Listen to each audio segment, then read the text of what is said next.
The kitchen door swung shut behind her at 9:47 p.m., and the security guard locked it from the inside before she had finished walking down the steps.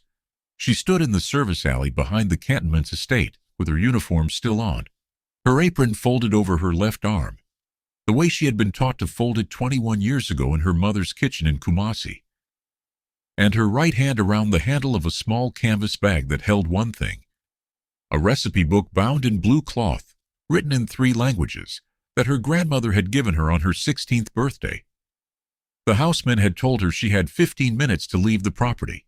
She used 4. She did not knock on the door to ask for the rest of her wages. She did not turn around when she heard Mr. Adeyemi Bright's voice through the open dining room window saying, loud enough for the dinner guests to hear, that a chef who could not plate a 4-course meal in under 38 minutes was not a chef. She was a liability, and he was tired of paying for slowness. She walked to the gate. The night watchman opened it without looking at her face. He did not know that the woman walking past him in a stained white apron carried, inside that small canvas bag, the only complete handwritten record of a cuisine that 2 embassies in Accra had been quietly trying to document for 11 years. He did not know who she really was, but the chef who was about to open her own restaurant 5 blocks from his employer's gate already knew exactly who she was going to become. Her name was Abena Owusu Boateng. She was 43 years old, 5 feet 2 inches tall, and weighed 104 pounds because for the last 6 months she had been sending 2/3 of her wages home to her sister in Kumasi, who was raising Abena's nephew alone after the boy's father died in a tro-tro accident on the Tema motorway. She wore the same plain white chef's coat every day, washed every night in a plastic basin in the staff quarters at the back of the Adeyemi Bright estate, hung to dry on a wire she had strung between 2 nails. Her shoes were black canvas, the soles thinned in the heel where she pivoted at the stove, bought 4 years ago from a stall at Makola Market for 22 cedis. Her hair was wrapped in a navy blue scarf, knotted at the nape the way her grandmother had knotted hers. She smelled faintly of clove and palm oil, and the kind of soap that came in a yellow bar and cost almost nothing. Her hands were not the hands of a woman who had lived a comfortable life. They were scarred across the knuckles from 40 years of standing at hot stoves, beginning at the age of 3, when her grandmother had lifted her onto a wooden stool and put a wooden spoon in her hand. She had been cooking longer than most people had been breathing on purpose. The recipe book in her bag was the only inheritance she had ever received. It had been compiled by her grandmother, Nana Adwoa, between 1947 and 1986, 39 years of cross-reference notes on the regional cuisines of the Ashanti, the Ga, the Iovwe, and the Fante, with corresponding adaptations from her grandmother's 12 years working in the kitchens of the British colonial administration in the Gold Coast. There were 463 recipes in that book. 3 of them had never been written down anywhere else in the world. Abena had memorized all of them by the time she was 19. She did not think of cooking as a job. She thought of cooking as a language her grandmother had taught her, so that the dead could keep speaking. The Adeyemi Bright family had hired her 7 months ago after their previous chef had left for Dubai. They had paid her 1,200 cedis a month, less than they paid the man who washed their cars. She had not complained. She had cooked. She had cooked the way she had been taught, slowly, because the slowness was where the flavor lived, and the flavor was where her grandmother lived, and her grandmother was the only person in the world who had ever said the words, "I am proud of you," to Abena's face. Mr. Kwame Adeyemi Bright was 49 years old, 6 feet 1, 210 pounds, and ranked at that time the 17th wealthiest man in Ghana, according to a list published by a financial magazine that he had paid an undisclosed amount to be included in. He had made his money in cement, then in real estate, then in a telecommunications joint venture with a South African firm that he liked to mention in the second sentence of every introduction. He wore custom suits from a tailor in Milan. He drove a black Range Rover with a personalized plate. He had 3 children at a boarding school in England, a wife who had stopped speaking to him except in public, and a habit of timing his staff with a Swiss watch that cost more than most of them earned in 5 years. He had hired Abena because his wife had insisted on Ghanaian cuisine for the home, and he had fired Abena because, on the night of a dinner he was hosting for 2 business partners from Lagos, The soup had arrived at the table at 8:14 p.m. instead of 8 p.m. He had walked into the kitchen, looked at her standing at the stove, and said only one sentence: "You are too slow for this house." Then he had told the houseman to escort her off the property by 10. She had not argued. She had untied her apron. She had folded it. She had picked up the canvas bag that contained her grandmother's book and the small wooden spoon she carried with her everywhere. And she had walked out. In the alley, she stood for a moment under the single sodium light above the back gate. She did not cry. She did not call anyone. She walked. She walked for 2 hours and 40 minutes that night. She walked from Cantonments through Osu, past the Oxford Street shops with their shutters pulled down, past the bars where the music was already loud and the men outside were already drunk, past the embassy district where the security guards stood in pairs under floodlights. She walked until she reached a corner on a side street 5 blocks from the Adeyemi Bright Estate, where there was a small empty storefront with a faded sign that read, "To Let," in red paint. She stood in front of that storefront for 12 minutes. She did not have any money. She had 218 setties in her bag, and a recipe book, and a wooden spoon, and a folded apron, and 1 pair of canvas shoes. But she stood there and she looked at that storefront, and she said to no one, and to her grandmother both, "I am going to feed this city the way it has forgotten how to be fed." The next morning she went to see Auntie Willa May. Auntie Willa May was 71 years old, a retired textile trader who ran a small fabric stall at the edge of Makola Market, and who had known Abena's grandmother for 46 years. She had hands that looked like they had never stopped working and a way of looking at a person that made them stand straighter without knowing why. Abena arrived at the stall at 6:30 a.m. with the canvas bag still over her shoulder.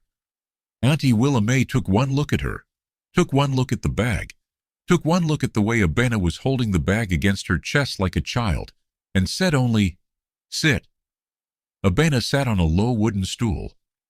Auntie Willa May poured her a tin cup of tea from a flask. The tea was strong and sweet and had ginger in it. Abena drank it. She did not speak. Auntie Willa May did not ask. They sat for 40 minutes in silence with the market waking up around them, the trucks unloading at the edge of the road, the women calling to each other across the stalls in 3 languages at once. Finally, Auntie Willa May said, "Tell me what you need." Abena said, "I need a place." Auntie Willa May said, "The empty shop on Ring Road, behind the school. The landlord owes my late husband a favor he's been refusing to repay for 19 years. I will go and see him today." Abena said, "I have 218 CDs. Auntie Willa May said, "I did not ask you what you had. I asked you what you needed. If you have ever sat in front of a screen and felt that someone, somewhere, was telling a story that knew the shape of your life, subscribe now, because what Abena does in the next 4 years is exactly what you have been waiting your whole life to see somebody do. Stay with me. The story is just beginning to turn." The shop was 22 square meters with a cracked tile floor and a single bare bulb hanging from a wire, and a back room that smelled of mildew. The landlord, an old man named Mr. Mensa, who walked with a cane, did not ask for a deposit. He said only that Auntie Willa May's husband had once refused to take payment for a debt he had cleared on Mr. Mensa's behalf in 1986, and that Mr. Mensa had been waiting for 39 years to discharge that debt, and that the shop was hers, rent-free, for the first 12 months. Abena did not know what to say. She bowed her head. Mr. Mensa pressed the keys into her palm and said, "Cook well. That is the only rent I want." She cleaned the shop for 3 days. She painted the walls with a single can of white paint that Auntie Willa May brought her. She bought 4 small wooden tables from a carpenter in Atabraka for 60 cedis each. She bought 16 plastic chairs from a stall in Kaneshi. She bought a single second-hand gas cooker from a man who was closing his chop bar in Nima. She had 98 cedis left. She used it to buy ingredients for 1 day of cooking. She did not have a sign. She did not have a menu. She wrote the day's 2 dishes on a small chalkboard that Auntie Willa May's grandson had made for her in school. On the first day, she sold 3 meals. On the second day, she sold 5. On the 7th day, she sold 22. By the end of the 3rd week, There was a line outside the shop every day at noon. People had begun to talk. They had begun to say that there was a woman on the side street behind the school who was cooking the way their grandmothers used to cook before the city forgot. They had begun to say that her groundnut soup tasted like a place none of them had been to in 30 years. They had begun to say that her jollof was not jollof. It was a memory of jollof, the original recipe before the rice got cheap and the tomatoes got watery and the cooks started rushing. A food writer from a small online magazine came and ate. He wrote a piece titled "The Quietest Restaurant in Accra." The piece was shared 17,000 times in a week. The line outside the shop became a line that went around the corner. Abena did not raise her prices. She did not change her menu beyond the 2 dishes she chose each day from her grandmother's book. She did not hire help for the first 8 months. She cooked alone. She arrived at the shop at 4:30 in the morning. She left at 10 o'clock at night. She ate 1 meal a day, standing at the counter, while the rice was steaming. She sent 2/3 of every cedi she earned home to her sister in Kumasi. She put the rest in a coffee tin under the gas cooker. By the end of the first year, the coffee tin held more than she had ever held in her life. In the second year, she rented the shop next door and broke the wall between them. She added 6 tables. She hired her sister's eldest son, who had finished secondary school and wanted to learn. She hired a woman named Pauline who had been let go from a hotel kitchen in East Legon and who could braise a goat shoulder for 9 hours without checking the clock. She hired a dishwasher, a server, and a cleaner. She still cooked every dish herself. She still arrived at 4:30. She still left at 10 o'clock. She still ate standing at the counter. The food magazine in London wrote about her. A radio program in Lagos played a segment about her. A consultant from a luxury hotel group in Dubai flew to Accra and offered her a partnership. She thanked him for his time and said, "I am not for sale. I am for feeding." He left without his lunch. In the 3rd year, she moved the restaurant. She moved it to a larger space on a quieter street, with a courtyard and a mango tree, and 12 tables set with cloth she had bought from Auntie Willa May's stall. She named the restaurant Nana Adwoa after her grandmother. She did not put up a flashy sign.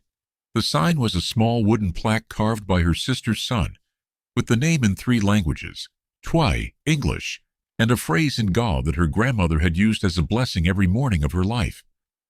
The phrase, roughly translated, meant, "The slow hand feeds the long memory." Reservations had to be made 6 weeks in advance. The Ghanaian ambassador to France ate there once. The president's wife ate there twice. A film director from Lagos who was making a documentary about West African foodways spent 4 days in the kitchen. He filmed Abena cooking.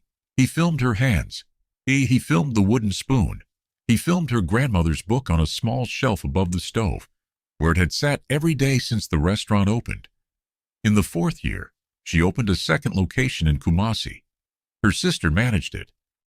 Her nephew, who had grown into a young man of 19 and was studying culinary arts at a school in Cape Coast, came home on weekends to cook beside her. She bought her sister a house.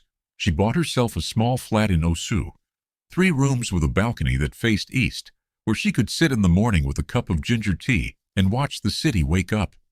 She still arrived at the restaurant at 4:30. She still left at 10 o'clock. She still ate standing at the counter. The slowness had not been the problem. The slowness had been the point. The whole city was beginning to understand that. She did not think about Mr. Kwame Adeyemi Bright. She did not think about him on the morning she signed the lease for the second location. She did not think about him on the afternoon a film crew from a British television network came to interview her about West African cuisine. She did not think about him on the evening her grandmother's book was placed under glass in a small display case at the entrance to the restaurant, where every guest could see it as they walked in.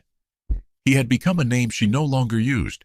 He had become a door that had closed behind her on a night when she had been too tired to look back. He had not built her restaurant. The slowness he had despised had built her restaurant. The slowness was hers. It had always been hers. 5 years and 3 months after the night the security guard locked the kitchen door behind her at 9:47 p.m., Mr. Kwame Adeyemi Bright walked through the courtyard of Nana Adwoa restaurant on a Tuesday evening at 7:14 p.m. with 2 business partners from Johannesburg. He had not made the reservation himself. His assistant had made it 3 months earlier, on the recommendation of one of the partners, who had eaten there on a previous trip and had not stopped talking about it since. Mr. Adeyemi Bright had heard the name of the restaurant. He had not connected it to the chef he had fired 5 years ago. He did not remember her name. He had fired 63 employees in the last 5 years, and her name had been one of the first. He sat at a table under the mango tree. He looked at the menu. He ordered the groundnut soup, the jollof, the grilled tilapia and a banana leaf with palm oil reduction, and the beaufort with poached pineapple that the food critic from the New York Times had described as a dessert that tastes like an apology written in sugar. The food arrived. He took one bite of the groundnut soup. He stopped. He looked at the spoon in his hand. He looked at the soup. He looked at his partners. He put the spoon down. He took a second bite. He set the spoon down again. Something was wrong with his face. The skin around his eyes had gone tight. His mouth had become a flat line. His business partner asked him if he was all right. He said he was fine. He took a third bite. He could not finish it. He asked the server, a young man in a clean white shirt, if he could meet the chef. The server, who was Abena's nephew, said that the chef was busy in the kitchen but that he would pass on the message. The nephew walked into the kitchen. He stood beside his aunt at the stove. He said in Twi, "There is a man at table 4 who wants to meet you. He is the one." Abena did not look up. She was stirring a pot of light soup with the wooden spoon her grandmother had given her. She said in Twi, "Tell him I will come when the soup is finished." She finished the soup. She tasted it. She added a pinch of salt. She tasted it again. She covered the pot. She washed her hands. She untied her apron. She folded it the way she had folded it 5 years ago, in an alley in Canton Malls. She picked up her grandmother's book from the shelf above the stove. She did not bring it with her. She set it on the counter where she could see it. Then she walked out into the courtyard. Mr. Kwame Adeyemi Bright stood up when she approached the table. He did not recognize her at first. The 5 years had been kind to her. She had filled out by 12 pounds. Her hair was no longer wrapped in a scarf. She wore a simple gray dress and her grandmother's gold earrings, the only piece of jewelry she had ever owned. She stood at the head of the table. She did not extend her hand. She looked at him. He looked at her. The recognition moved across his face in 3 stages. The first stage was confusion. The second was disbelief. The third was the kind of stillness a person gets when their body understands something before their mind does. His partners were watching. His mouth opened slightly. He said her name. He said, "Abena." She said, "Mr. Adeyemi Bright, welcome to my restaurant." She did not say it cruelly. She did not say it warmly. She said it the way a person says the time of day. She asked him how the meal was. He said it was the best meal he had ever eaten. She nodded once. She asked if there was anything else he needed. He said no. She turned to leave. He said her name again. He said, "Abena, wait." She turned back. He said, "I was wrong about you." She looked at him for a long moment. She did not answer. She did not need to. She simply nodded once, the way you nod at a fact that has finally been stated correctly, and she walked back to the kitchen. The 2 business partners from Johannesburg did not understand what had happened. Mr. Adeyemi Bright did not finish his meal. He paid the bill, which came to 2,400 cedis for the 3 of them. He left a tip equivalent to the bill. He did not return. 3 weeks later, his assistant sent a handwritten letter to the restaurant, on cream-colored paper, asking if Mr. Adeyemi Bright might be permitted to invest in the business as a silent partner.